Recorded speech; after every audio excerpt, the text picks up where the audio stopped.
Hello, bienvenue dans ce live, j'espère que vous allez bien. Je suis Sandrine Carr, je suis très heureuse de vous retrouver ce soir. Dans le live de ce soir, j'avais envie de prendre le temps avec vous de parler de thérapie et de coaching pour vous permettre peut-être d'y voir un petit peu plus clair, peut-être de comprendre quelle est éventuellement la prochaine étape pour vous. Et puis surtout mettre de la clarté sur tous les termes que l'on peut rencontrer. Il y en a plein parce que avec le développement de l'industrie du coaching en ligne notamment, ça a amené énormément de thérapeutes aussi à se développer sur le web. Et du coup, il y a beaucoup de types de thérapies qui se sont fait connaître, etc., etc. Enfin bref, tout ça a pris une très grande ampleur. Donc, je vais juste revenir à la base et puis simplifier les choses pour commencer. Puis vous expliquer dans quel cas avoir recours à une thérapie ou à un coaching. Donc, la thérapie. Parmi les thérapeutes, on a différents types de manières d'exercer la profession qui sont plus ou moins réglementées. Donc, les thérapeutes, le mot thérapeute, c'est un terme qui est générique, qui réunit plusieurs types de thérapies. Et c'est surtout un titre qui n'est pas réglementé. Ça veut dire que tout le monde peut utiliser le nom de thérapeute. Ensuite, on va avoir les psychothérapeutes. Les psychothérapeutes, ce sont des personnes qui ont fait 3 ans d'études en psycho, qui ont validé un bac+3 et du coup qui peuvent dire qu'ils sont psychothérapeutes. Hello Aurélie, bienvenue dans ce live. Puis ensuite, on a les psychologues. Les psychologues ont validé un bac+5 en psychologie. Et grâce à cette validation de leur 5e année de psychologie, ils ont le titre de psychologue. Puis on a les psychiatres qui, eux, on fait médecine, donc on fait 8 ans de médecine, plus une spécialité en psychologie, en psychiatrie. Et du coup, ils ont le titre de psychiatre. Les psychiatres sont des médecins qui peuvent vous prescrire des médicaments et qui, en général, vous proposent un accompagnement aussi pour compléter la prescription médicamenteuse. Les psychologues ne prescrivent pas de médicaments et ils ne font pas non plus de... ils sont pas formés, même s'ils ont les connaissances pour, ils ne peuvent pas établir de diagnostic. C'est pas leur rôle. Et les psychologues vont proposer, il y a différents types de psychologie, il y a différents courants de psychologie. Les courants les plus connus sont la psychologie clinique, dans laquelle vous allez retrouver l'approche freudienne, l'approche lacanienne, pour les grandes approches, l'approche jungienne aussi, la psychanalyse. Vous allez avoir la psychologie du développement qui s'intéresse essentiellement au développement de l'enfant et de la personne vieillissante. Vous allez avoir la psychologie sociale qui s'intéresse aux individus dans les organisations et aux organisations. En général, on retrouve les psychologues qui sont spécialisés en psychologie sociale dans les entreprises. C'est eux qui se retrouvent dans les ressources humaines, les choses comme ça. Puis vous avez les psychologues qui sont issus de la psychologie cognitive expérimentale que l'on peut retrouver ou dans la recherche, moi c'est ce que j'ai fait, ou que vous pouvez retrouver aussi en TCC, en thérapie cognitivo-comportementale. Ça c'est pour les psychologues. Les psychothérapeutes, ils ont un bac+3 en psycho, ça veut dire qu'ils n'ont pas de spécialité encore. Ça veut dire qu'ils ont fait 3 ans en psycho, puis très souvent à côté, ils ont développé une approche de la thérapie, quelle qu'elle soit. Hello Cory, bienvenue dans ce live, ça fait super longtemps qu'on ne s'est pas vu, j'espère que tu vas bien ma belle Cory. Donc je disais, en général, ils ont développé d'autres outils pour accompagner leur pratique. Puis vous avez les thérapeutes. Les thérapeutes sont très souvent formés à des outils de thérapie sans être nécessairement, sans avoir un titre qui est réglementé. Donc c'est à vous de voir quel est le type de thérapie qui vous convient et pourquoi cette thérapie vous convient mieux qu'une autre. Et puis en fonction du trouble aussi que vous êtes en train de traverser, vous n'allez pas vous adresser au même type de personne. Si vous faites une dépression,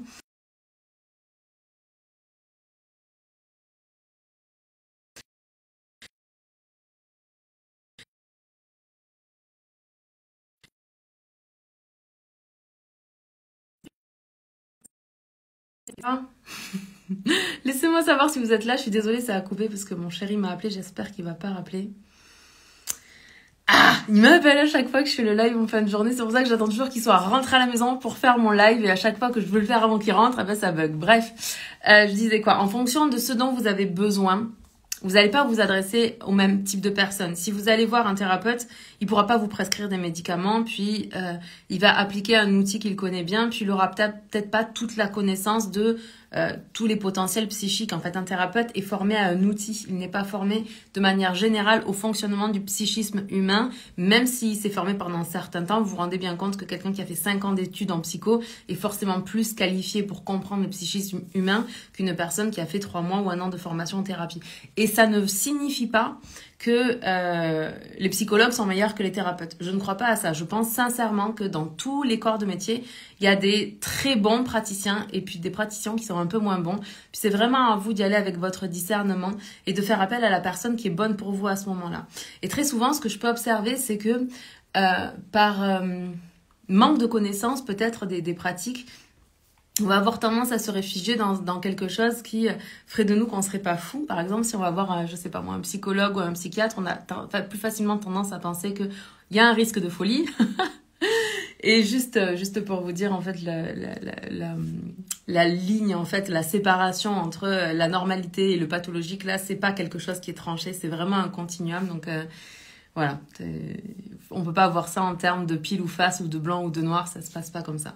Après, du coup, les thérapeutes, donc au sens large, s'intéressent davantage à votre passé. L'objectif, c'est d'aller mettre de la conscience sur ce qui s'est passé dans votre passé et comment est-ce que ce passé aujourd'hui se répète dans votre vie. C'est-à-dire que quand on a vécu un traumatisme ou quelque chose de difficile, ça ne veut pas dire que en lui-même l'élément était vraiment traumatisant, bien qu'il y en ait, mais plutôt c'est notre rapport à ça. C'est-à-dire qu'on peut vivre quelque chose qui pour d'autres personnes ne va pas être traumatisant, mais pour nous à un instant T, parce qu'on a une certaine fragilité psychique ou parce que on est dans une phase où on est plus vulnérable ou voilà, il se passe des choses dans notre vie, un événement, à un moment donné, va faire traumatisme. Donc, ce qui va être intéressant, c'est d'aller comprendre qu'est-ce qui a fait que ce traumatisme s'est créé, puis comment est-ce que ce traumatisme, il se répète dans notre vie aujourd'hui. Et le fait d'aller mettre de la conscience sur ce qui est inconscient, c'est comme si vous aviez un voile qui sépare l'inconscient du conscient. Tout ce qui est traumatisme, c'est rester dans l'inconscient. Mais dès lors que vous lui permettez de descendre dans la conscience, c'est comme si vous aviez un onglet ouvert, tout ce qui est traumatisme, etc. Comme si vous aviez un onglet ouvert en permanence qui vous prend de l'énergie. Comme quelque chose en fond de tâche en permanence qui vous prend de l'énergie et qui vous empêche d'être pleinement connecté à l'instant présent, de vous sentir pleinement bien, etc. Donc, il y a des phases de notre vie où aller faire de la thérapie, c'est une bonne chose. Et puis, il y a des phases de notre vie où c'est pas nécessairement ce dont on a besoin. Donc, gardez bien en tête que un thérapeute, son objectif, c'est de vous accompagner sur les prises de conscience qui sont liées au passé. Et c'est comme un peu venir guérir le passé. Alors que les coachs, c'est pareil, il y en a toutes sortes. Il y a des coachs en entreprise, il y a des business coachs, il y a des coachs pour entrepreneurs, il y a des coachs de vie, il y a des coachs de couple, il y a des coachs de tout ce que vous voulez. En fait, ce qu'on va dire en termes de coach, c'est quelqu'un, vous pourriez peut-être, il y a les coachs sportifs aussi qui sont très connus, mais ce sur quoi je vous invite à porter votre attention quand on parle de coaching, c'est vraiment des personnes du présent, c'est-à-dire que quand vous consultez un coach, vous n'êtes pas dans un état traumatique, vous n'êtes pas en train d'être aux prises avec des conflits qui sont anciens, bien que vous allez voir que dans le coaching, à un moment donné, notamment les 1-2 premiers rendez-vous, les coachs qui vous accompagnent vont faire de l'anamnèse, c'est-à-dire qu'ils vont essayer de comprendre pourquoi vous êtes là où vous êtes aujourd'hui, qu'est-ce qui vous a construit jusqu'à maintenant, quelles ont été les grandes difficultés de votre vie, et puis les grandes réussites aussi, parce que ça va leur donner des outils pour pouvoir savoir qu'est-ce qui est source de motivation et de démotivation chez vous, par exemple. Mais ce n'est pas la plus grande partie de leur travail. La plus grande partie de leur travail, c'est que vous arrivez avec votre présent. Ils essayent de comprendre ce qui a créé votre présent. Et ensuite, ce qu'ils vont vous proposer, c'est d'aller créer un futur qui vous correspond et qui est centré sur un idéal. C'est-à-dire quelque chose qui est bon pour vous. Réellement bon pour vous. Pas que vous pensez qui est bon pour vous, mais qui est bon pour vous dans le sens qui est aligné avec vos valeurs, qui est important pour vous, qui va vous permettre de vous réaliser et surtout qui va vous permettre de grandir, d'apprendre, de comprendre, de vous connaître de plus en plus et de mieux en mieux pour vous réaliser de plus en plus et de mieux en mieux. Donc, les coachs travaillent plus avec des objectifs et des plans d'action. Et d'ailleurs, c'est parce que vous avez un objectif qui va donner une direction à ce que vous désirez dans votre vie que vous allez avoir un plan d'action. Et puis là, ne commencez pas à partir dans l'imagination que les plans d'action sont complètement dingues. C'est juste que votre coach, il va créer ce qu'on appelle une stratégie d'accompagnement pour vous accompagner jusqu'à l'objectif que vous avez désiré. Et au fur et à mesure que vous avancez dans le coaching, il va utiliser des outils, selon ce à quoi il est formé encore une fois, pour vous permettre de réaliser ces actions. Parce que si vous étiez en mesure de réaliser ces actions tout seul, vous n'iriez pas voir un coach. Ok ? Donc, le travail du coach, c'est d'aller débloquer dans le présent ce qui peut créer votre futur. Et donc, on ne peut pas travailler sans plan d'action ou sans objectif, parce que comment est-ce qu'on saurait qu'on est aligné avec ce que notre coaché nous a demandé? Et puis, en tant que coach, on travaille l'objectif et l'objectif derrière l'objectif. C'est-à-dire que si quelqu'un vient vous voir pour... merci pour les petits cœurs. Si quelqu'un vient vous voir parce qu'il veut gagner, par exemple, 10 000 € par mois, ça, c'est l'objectif. Mais ce qui va être intéressant, ça va être d'aller travailler l'objectif derrière l'objectif. Pourquoi cette personne, elle veut gagner 10 000 € par mois? Parce que la vérité, la réalité et ce sur quoi je veux être extrêmement clair avec vous, c'est qu'il n'y a aucun coach qui peut garantir à 100% que vous allez obtenir à la fin du coaching le résultat que vous avez demandé. Personne ne peut, parce qu'on n'est pas devin, on n'est pas médium, et ça dépend des actions que vous allez mettre en place et d'à quel point ça c'est très important. Que ce soit dans la thérapie ou dans le coaching, vos résultats ils dépendent de votre engagement. C'est-à-dire que si vous payez un thérapeute ou un coach, mais vous ne vous engagez pas dans la thérapie, en psycho, on parle du moment où on entre dans la thérapie. Il peut se passer parfois des années avec certains patients qu'on accompagne sans que les gens entrent véritablement dans la thérapie. Ça veut dire qu'ils viennent au rendez-vous et puis pendant 1 heure de temps, une demi-heure de temps ou 3/4 d'heure de temps, peu importe la durée de la séance, ils vont parler de choses très superficielles, ils vont pas rentrer en profondeur puis aller évoquer les choses qui éveillent en fait une intensité émotionnelle chez eux.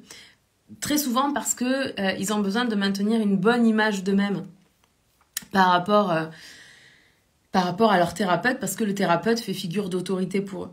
Et même si le thérapeute ne se pose pas en figure d'autorité, c'est juste que on a l'habitude de fonctionner dans ce monde-là où on se positionne les uns par rapport aux autres. Il y a une forme de soumission à l'autorité. Et du coup, on va essayer de maintenir une bonne image de nous, donc on va pas rentrer en profondeur. Donc parfois, pour certaines personnes, il faut des mois, des années pour rentrer en thérapie. Mais dès l'instant où vous entrez en thérapie avec un thérapeute, c'est là que vous avancez. C'est pour ça qu'il y a tellement de gens qui disent « Ah, mais moi j'ai vu un thérapeute pendant tant de séances, puis ça m'a pas aidé. » Oui, mais est-ce que tu t'es engagé dans la thérapie?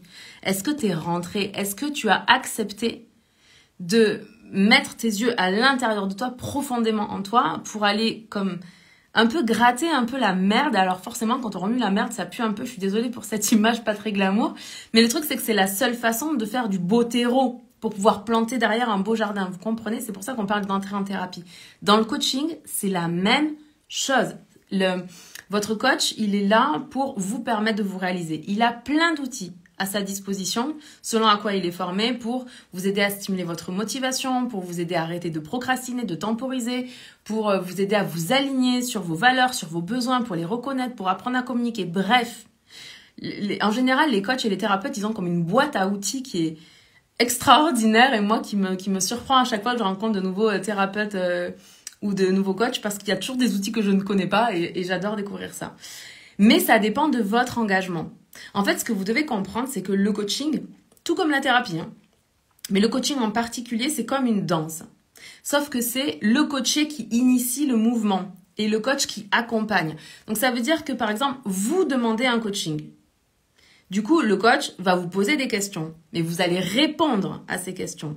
Puis, il va vous proposer, par exemple, de vous accompagner. Il va falloir dire oui. Au moment où vous dites oui, vous vous engagez pleinement et vous savez que vous êtes la personne qui va un peu comme donner la vitesse du coaching. Il y a certaines personnes qui vont très vite dans le coaching parce qu'elles ont l'habitude d'être accompagnées, parce qu'elles n'ont aucun problème à s'engager, pour qui c'est extrêmement facile de rentrer dans des processus comme ça. Puis il y a des personnes pour qui ça prend plus de temps. Et il n'y a pas un rythme qui est meilleur qu'un autre. Il y a le rythme qui est bon pour chacun d'entre nous. Donc l'idée, c'est que par contre, vous ayez conscience que vous êtes en train de donner le rythme de votre coaching. Donc si vous êtes en train de freiner avec le frein à main tiré, puis les 2 pieds sur le frein, votre coach, il peut pas faire les choses à votre place, c'est pas son rôle. Définitivement pas. Le rôle du coach, c'est de vous permettre d'accéder à votre propre puissance. S'il fait les choses à votre place, il rentre dans ce qu'on appelle le syndrome du sauveur. Et du coup, parce qu'il est dans le sauveur, il vous projette dans la victime. S'il vous projette dans la victime, vous pouvez pas être en position de créateur. Vous comprenez? Alors que c'est dans la position de créateur qu'on va aller se connecter à notre puissance personnelle, qu'on va se donner les autorisations qu'on n'a peut-être pas reçues dans notre enfance, mais le cadre du coaching ou le cadre thérapeutique, il est là pour ça, il est là pour qu'on s'autorise tout un tas de choses que l'on attendait que l'extérieur nous donne, parce que c'est comme ça qu'on a grandi, il n'y a pas de jugement à avoir avec ça. Mais retenez ça, c'est votre engagement et c'est l'énergie que vous allez mettre dans le coaching qui va faire que votre coach va pouvoir vous accompagner à votre rythme. Donc ça, c'est la première chose. Un coach ne peut pas s'engager sur des résultats, bien que tous les coachs excellents que je connais vont faire tout ce qui est nécessaire et approprié, tout ce qui est en leur pouvoir pour vous permettre d'atteindre ces résultats-là. Mais si vous définissez un plan d'action ensemble et puis que vous passez 3 semaines à procrastiner, que vous annulez plusieurs rendez-vous, vous vous doutez bien que si en 3 mois vous aviez prévu un plan d'action, ça va prendre du retard, puis ça va être plus difficile d'obtenir les résultats. Par contre, comme je vous disais, dans le coaching, on accompagne et sur l'objectif et sur l'objectif derrière l'objectif. Ça veut dire qu'il y a une raison. Il y a un sens caché quelque part derrière. Pourquoi est-ce que vous voulez faire 10 000 € de chiffre d'affaires par mois? Et ce sens caché, il est plus rattaché à votre développement personnel qu'à votre développement professionnel. C'est comme si, un petit peu, le fait de vous accompagner pour faire, par exemple, 10 000 € de chiffre d'affaires par mois, c'est un objectif de performance, mais votre coach, si c'est un excellent coach, il a toujours en tête de vous permettre de faire aussi du coaching de l'être, c'est-à-dire d'aller connecter à qui vous êtes vraiment, qu'est-ce que vous voulez vraiment pour s'assurer que votre objectif, il est bien centré sur un idéal pour vous. C'est-à-dire que à la fin du coaching, que vous ayez obtenu ou pas le résultat pour lequel vous aviez pris un coach, et je dois vous rassurer quand même, les choses sont mises en place. Des fois, vous signez avec un coach pour faire 10 000 € en 3 mois, puis vous faites pas 10 000 € en 3 mois, pas parce que le coach il est pas bon, pas parce que vous n'êtes pas engagé, mais merci Cory, je suis tellement... De toute façon, on se comprend avec Cory, on a la même formation de base, donc on se comprend bien. Et oui, des fois, en fait, vous allez vous engager pour faire 10 000 € en 3 mois, puis vous allez mettre en place toutes les actions, votre coach va tout donner, et il faudra juste du temps pour que vos actions, les actions ou les graines que vous avez semées poussent pour que vous puissiez récolter. J'espère que ça, c'est très important que vous le compreniez parce que...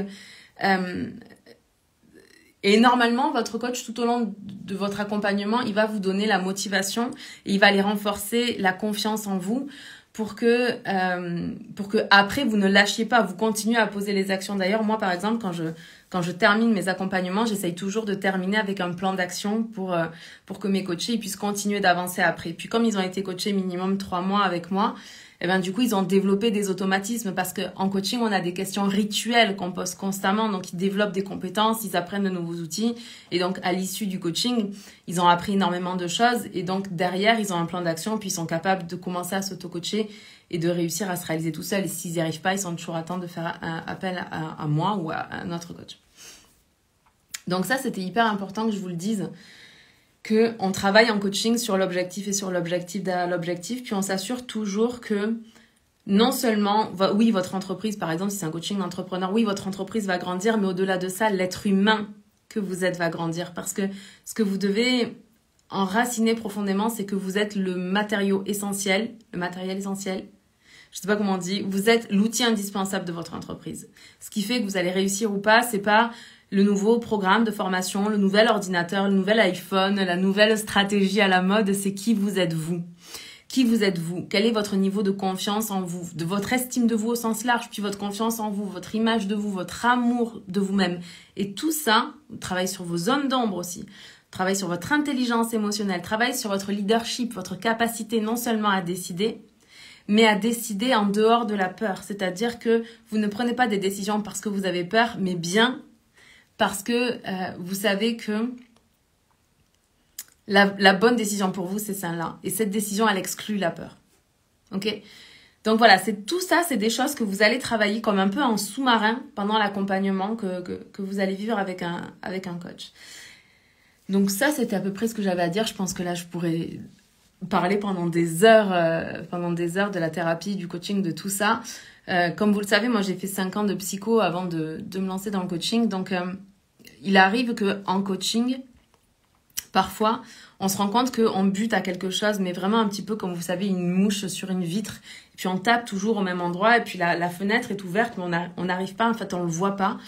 Et dans des moments comme ça, en fait, votre coach, il peut vous amener à mettre votre accompagnement de coaching en pause pour que vous ayez le temps de faire une thérapie à côté ou alors de se mettre en lien avec le thérapeute qui vous accompagne aussi parce que c'est très important d'aller coordonner un parcours. C'est-à-dire que si, par exemple, admettons, votre thérapeute, son intention numéro 1, c'est de réduire votre anxiété et que du coup, il travaille sur la relaxation, le fait d'y aller doucement, de ralentir le système nerveux. Si en coaching, derrière, votre coach, il n'est pas synchronisé, on va dire, avec votre thérapeute et qui vous fait du go, go, go, go, go, ça va pas fonctionner en fait.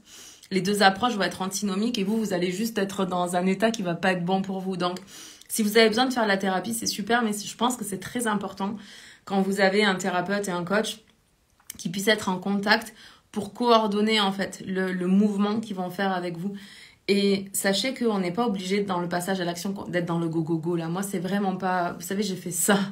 J'ai fait ça quand je me suis lancée sur le web parce que je pensais que c'était comme ça qu'il fallait faire pour réussir. Puis la vérité, c'est que ça m'a juste conduite au burn-out et qu'aujourd'hui, quand je vous parle d'entreprendre avec facilité, ce que je dis par rapport à ça, c'est pas que l'entrepreneuriat, c'est facile. L'entrepreneuriat, c'est une aventure extraordinaire. C'est à ce jour la plus grande aventure que j'ai eu à vivre, qui m'a le plus challengée et dépassée, qui m'a permis de me dépasser, d'apprendre, de comprendre, de devenir une meilleure humaine aussi, d'être beaucoup plus dans la compassion par rapport à moi, mais par rapport aux autres et voilà, et de rentrer de plus en plus aussi dans mon humilité parce que plus on avance et plus on se rend compte que la vérité, c'est qu'on ne sait rien, qu'on est au tout début de notre vie, qu'on est un grain de sel, mais que ce grain de sel, de sable, a de la valeur dans l'univers et que notre job, c'est de nous aimer tellement que l'action n'est pas violente en fait.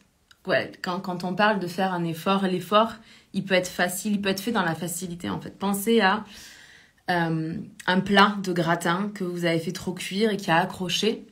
Si vous voulez le nettoyer juste après le repas, vous allez gratter, vous acharner pendant peut-être une demi-heure ou une heure pour que votre plat soit impeccable. Et si en fait vous prenez le plat, vous le posez dans l'évier, vous faites couler de l'eau, et puis vous le laissez toute la nuit, le matin vous passez un coup d'éponge et votre plat il est propre. Mais pour moi c'est ça, la facilité. C'est d'avoir cette intelligence-là de pas être dans cette espèce de go, il faut le faire, je le fais de suite, nanana, avec cette espèce d'effort et d'excès de volonté et de contrôle sur les actions que l'on fait, mais vraiment, c'est comme d'être un petit peu plus intelligent, de voir un peu les choses d'en haut et de se dire, ok, que mon plat il soit propre ce soir ou demain matin, ça va pas changer grand-chose à ma vie, mais par contre, au lieu de passer une demi-heure à forcer et à m'énerver, je vais passer cette demi-heure-là avec mon conjoint, mes enfants, ou peu importe ce que vous aimez faire. Et puis le matin, ça me prendra 5 minutes et ce sera réglé. Pour moi, c'est ça la facilité. Hello Seb, bienvenue dans ce live.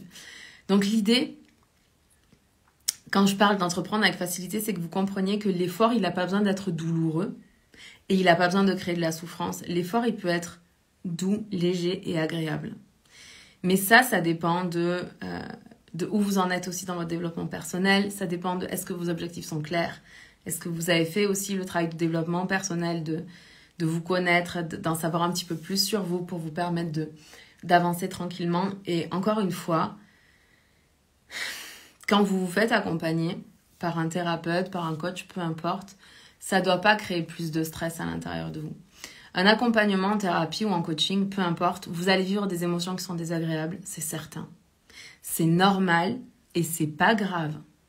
Le cadre dans lequel vous allez être en thérapie ou en coaching, c'est un cadre qui est structurant, qui est étayant et qui va vous permettre d'aller vivre ces émotions en toute sécurité. Il y a des moments où vous aurez des grands moments de joie, de sentiments de plénitude, de sérénité, vous savez, ces moments de prise de conscience où on est comme et il y a tout qui prend sens. Tout ça, vous allez le vivre dans une thérapie, dans un coaching, mais vous allez aussi vivre des moments qui sont désagréables et vous devez être prêt à ça et ne pas en avoir peur parce que ça fait partie de la vie. Et rappelez-vous que c'est plus on est capable de vivre la totalité de la palette des émotions humaines, plus on est capable de se diriger vers nos objectifs avec facilité, justement. Donc voilà, moi je peux que vous encourager à faire de la thérapie ou du coaching, à pas avoir peur de discuter avec la personne qui vous accompagne aussi, si vous sentez que vous avez peut-être besoin de faire une pause, etc., de voir comment c'est possible avec elle. Parce que dans notre vie, moi ça m'est arrivé d'avoir une cliente par exemple qui me prend pour un accompagnement de 3 mois. Et 2 semaines après qu'elle m'ait pris, son mari la quitte, s'en va de la maison. Elle se retrouve avec 3 enfants, sans travail. Donc forcément, on adapte en fait. On adapte le coaching. On a fait autre chose que ce qui était prévu parce que notre job à ce moment-là, c'est vraiment d'être là à vos côtés et de vivre avec vous ce qui est en train de se passer pour, voilà, pour vous permettre de faire les meilleurs choix pour vous, de rester dans votre leadership. Et parfois, c'est pas évident avec ce qu'on traverse, de rester dans son leadership. Je vous ai fait une vidéo, je crois que c'est hier, pour vous expliquer que même moi, malgré toutes mes connaissances et tout, ben voilà, je vous ai raconté une expérience dans laquelle je n'étais pas dans mon libre arbitre, dans mon leadership quand j'ai pris une décision importante qui a eu des répercussions sur ma vie.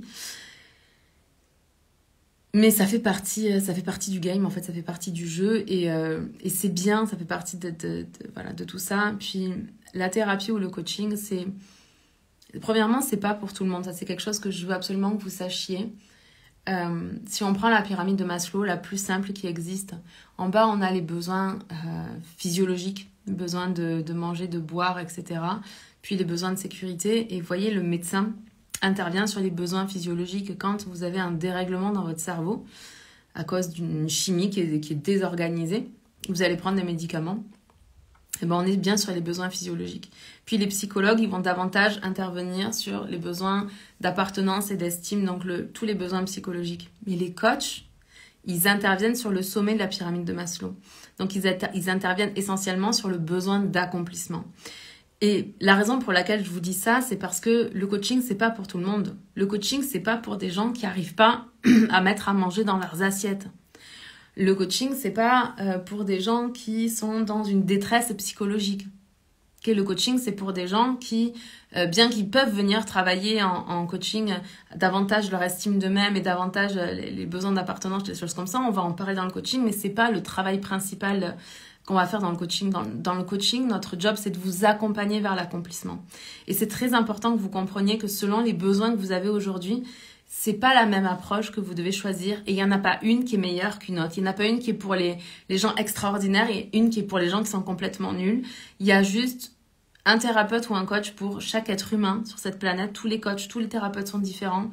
Le plus important, c'est la relation que vous allez co-créer. Définitivement, les outils qu'utilise votre coach, je pense sincèrement que tous les outils sont bons, tous les outils apportent des résultats. Ça, j'en suis persuadée. Je pense que ça dépend plus d'à quel point est-ce que le coach ou le thérapeute aime son outil, maîtrise son outil et puis adore en parler, adore l'utiliser. Je pense que c'est ce qui fait qu'un outil est vraiment puissant. Mais au-delà de ça, c'est vraiment la relation qui s'établit entre le coaché et le coach, entre le patient et le thérapeute. C'est vraiment cette co-création parce que j'ai aucune de mes relations dans les différents coachings que j'ai eus, j'ai pas la même relation avec chaque personne parce que c'est une co-création. Donc j'apporte une part de moi, puis le coaché en face ou le patient en face apporte une partie de lui. Donc du coup, l'espace qui est créé, il est spécifique à cette relation-là. Donc c'est très important que vous vous sentiez parfaitement à l'aise dans cette relation et que vous vous sentiez en sécurité pour justement aller vivre les hauts et les bas émotionnels de la vie qui sont parfois difficiles à vivre à l'extérieur. Mais plus vous acceptez de vous montrer dans votre vulnérabilité et vraiment d'entrer dans cette posture d'humilité quand vous vous faites accompagner, plus vous allez être capable de vivre ces choses qui sont inconfortables à l'extérieur. Vous allez être capable de les vivre de mieux en mieux parce que vous aurez acquis la confiance que vous êtes capable de vivre des émotions désagréables, que vous êtes capable de vivre un échec et que c'est pas grave, que ça vous définit pas, que vous allez surmonter tout ça. Et c'est pour ça que j'aime tellement ces métiers de l'accompagnement. Puis je vais m'arrêter là parce que vraiment je pourrais vous faire un live qui durerait toute une vie. On va s'arrêter là. J'espère que ça vous aura apporté davantage de connaissances sur voilà, ce que c'est que la thérapie, ce que c'est que le coaching. Si vous avez des questions, n'hésitez pas. Hein. Je reviendrai dessus avec un immense plaisir. Je vous aime de tout mon cœur, de toute mon âme, de toutes mes forces. Et on se parle demain. Ciao!